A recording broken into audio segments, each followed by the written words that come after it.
Salut à tous et bienvenue sur le Top Découverte. Chaque jour, de nouvelles découvertes sont faites sur les anciennes civilisations qui nous ont précédés. Des archéologues et des scientifiques ont pu trouver et rechercher des artefacts du monde antique pour en apprendre davantage sur la façon dont nos ancêtres vivaient et comment nous sommes devenus ce que nous sommes. La plupart du temps, les découvertes sont évidentes, comme l'invention de la roue ou le but principal des pyramides égyptiennes. Mais il y a des moments où, peu importe l'ampleur des recherches, les scientifiques n'ont aucune idée de l'origine ou de la fonction de certains artefacts. Voici 10 découvertes archéologiques mystérieuses que la science n'arrive toujours pas à expliquer. Mais avant de commencer, n'oubliez pas de vous abonner si ce n'est pas encore le cas et de bien cliquer sur les notifications afin de ne rien manquer. C'est parti. Numéro 10, les hommes lézards d'Al-Ubaïd. Le site archéologique qui se situe à Al-Ubaïd en Irak n'est pas très vaste. Il ne s'agit que d'une colline d'environ un demi-kilomètre de diamètre et de 2 mètres de hauteur. Mais des artefacts vieux de 7000 ans ont été découverts. Des figurines représentant des êtres de forme humanoïde avec des têtes ressemblant à celles de lézards. Certains ont des attributs masculins, d'autres des attributs féminins. Et ces hommes lézards sont représentés dans différentes postures. Certains portent un casque, d'autres des armures sur les épaules. On peut voir un sceptre dans les mains de certaines statuettes et des figurines féminines en train d'allaiter des bébés aux traits reptiliens, avec leur crâne allongé, leurs yeux en amande et leur visage pointu avec des nez rappelant ceux des lézards. On ne peut que se demander ce que ces antiques sauriens représentaient pour les habitants d'Al-Ubaïd de l'époque.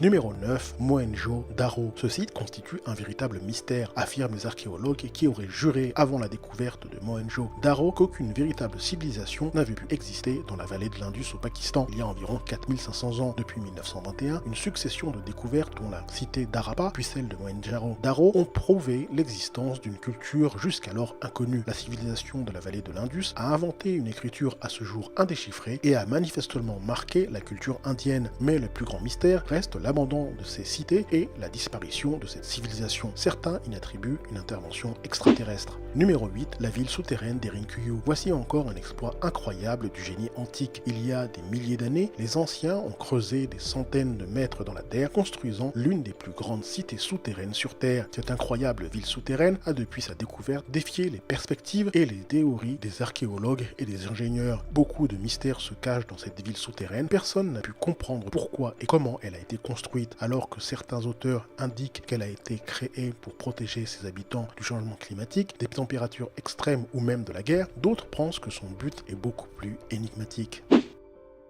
Numéro 7, un élixir d'immortalité. Dans une tombe vieille de 2000 ans de la province de Henan en Chine, les archéologues ont trouvé un étrange liquide. Contenu dans un pot en bronze, les archéologues ont d'abord pensé que ce liquide jaunâtre était un alcool, avant de se rendre compte qu'il s'agissait d'une solution d'alunite et de nitrate de potassium. D'après l'archéologue Pan Funsheng, à en juger par ses ingrédients, cette solution serait un élixir d'immortalité tel qu'il est présenté dans d'anciens textes taoïstes. L'archéologue rappelle à quel point la question de l'immortalité était importante lors du règne de la dynastie Han, et plus particulièrement pour Qin Shi Huang, le premier empereur chinois.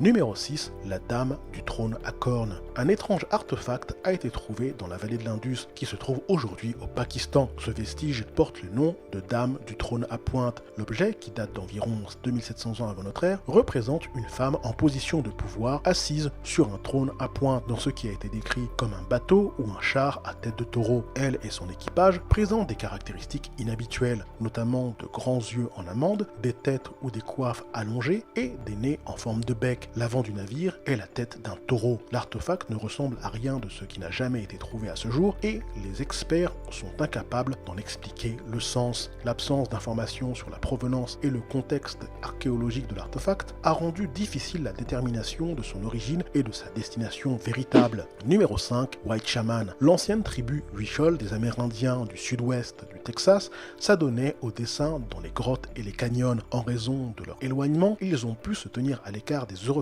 qui colonisaient d'autres régions des montagnes de la Sierra Madre plus longtemps que les autres tribus amérindiennes. Mais lorsque les colons européens ont commencé à interagir avec eux, ils ont été surpris de découvrir la peinture rupestre qu'on appelle maintenant le rocher du chaman blanc. Le dessin, trouvé dans le canyon du cours inférieur de la rivière Pecos, a au moins 4000 ans, beaucoup plus vieux que lorsque les Européens blancs se sont fait connaître du peuple Huichol.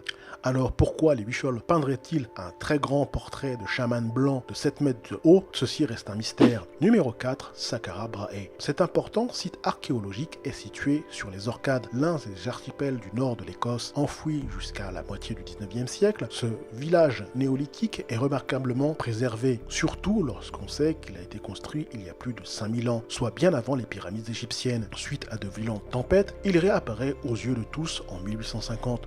En 1924, de nouvelles tempêtes finissent de dégager les vestiges. Il est désormais inscrit au patrimoine de l'UNESCO. Les fondations de 8 logements semblables, réunis par une série d'allées basses, sont devenues une attraction prisée des touristes. Les origines du village restent cependant mystérieuses. Un mystère encore renforcé par la présence de restes humains dans une des maisons à l'écart. Il n'en fallait pas plus pour nourrir diverses théories concernant d'anciens rituels religieux. Les raisons qui ont poussé à l'abandon du site il y a plus de 4000 ans restent elles aussi floues, puisque l'on ne sait pas s'il s'agit d'une catastrophe naturelle ou de l'avancée des dunes. Ce qu'on sait par contre, c'est qu'à cette époque, le climat s'est refroidi, ce qui pourrait expliquer le départ des habitants de la région. Numéro 3, Pumapunku. Pumapunku ou Pumapunku est situé à Tiwakanu, en Bolivie, non loin des rives du lac Titicaca. C'est un vaste complexe culturel composé de temples qui est aussi l'un des mystères historiques les plus intrigants d'Amérique du Sud. La manière dont sont taillées les pierres et leur assemblage semble avoir été réalisé avec du matériel moderne, comme des ordinateurs ou des lasers. De quoi venir nourrir les théories les plus diverses, telles qu'une intervention venue de l'espace ou une culture très avancée pour son époque qui aurait subitement disparu de la surface de la Terre. Cependant, comme souvent, la théorie la plus plausible est que cette civilisation utilisait tout simplement des techniques que les archéologues n'ont pas encore découvertes. Numéro 2, des trésors cachés. Tout comme son père avant lui, Waldo Wilcox, un éleveur de l'État, ainsi que toute sa famille, ne parlait à personne de ce qui se trouvait éparpillé sur leur propriété de 1600 hectares. Des anciennes maisons semi-souterraines, des dessins et peintures rupestres et des outils de pierre. Les artefacts laissés par la mystérieuse tribu des Indiens Fremont qui vivaient dans la région il y a environ 1000 ans étaient pour la plupart très intacts grâce aux portails et aux panneaux indiquant route fermée installés par les propriétaires pour dissuader pillards et chasseurs. Lorsque Waldo a décidé qu'il était trop vieux pour entretenir le ranch, il a vendu la propriété au bureau de gestion du territoire. C'est maintenant le musée d'histoire naturelle de l'Utah qui a pris en charge cette formidable découverte archéologique. Numéro 1, le mécanisme d'Anticythère. Un navire grec ayant sombré au large des côtes de l'île d'Anticythère il y a plus de 2000 ans est resté posé sur le fond jusqu'à sa découverte en 1900. Parmi les artefacts récupérés dans l'épave, les archéologues ont trouvé un objet dont ils ne savaient que faire. Une boîte en bois renfermait un ensemble d'engrenages en laiton qui s'emboîtaient avec précision. Un demi-siècle plus tard, un historien des sciences a découvert que cet appareil pouvait prédire la position des planètes et les étoiles dans le ciel en fonction de la date. Depuis, les chercheurs ont trouvé un texte grec sur l'artefact qui a montré qu'il pouvait également annoncer les éclipses des phases de la Lune et qu'il disposait d'un compte à rebours pour les événements sportifs dont les Jeux Olympiques. Voilà, c'est terminé pour cette liste, j'espère que ça vous a plu. N'hésitez pas à cliquer sur le bouton j'aime et à vous abonner si ce n'est pas encore le cas. A très bientôt.